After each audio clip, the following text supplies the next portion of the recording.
Okay, ready. You ready? I'm Yeah. recording. So here's another way to know that I was going to see diminishing marginal productivity of k, right?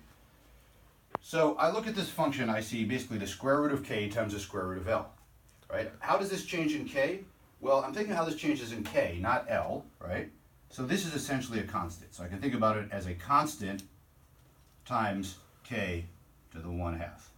Okay, so then I say, okay, what do I have here? I have a square root function, right? Now, do I know, does a square root function increase at an increasing rate, increase at a constant rate, or increase at a decreasing rate? Now, I think from your sort of basic mathematics, or you could remember it, you can look it up, you know that the square root function, in fact, increases at a decreasing rate. Okay, and I could then I could remember the rules that I had mentioned before. If you don't think you can remember that square root function is increasing at a decreasing rate, I can say, what's going to happen to this if I repeatedly take the derivative? Well, the first time I'm going to put this out in front and subtract 1 from it, and then I get negative 1/2.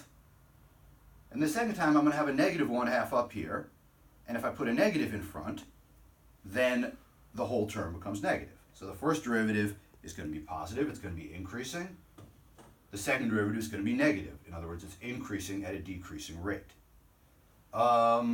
I think that's all I wanted to say about that for now, so we can stop the video.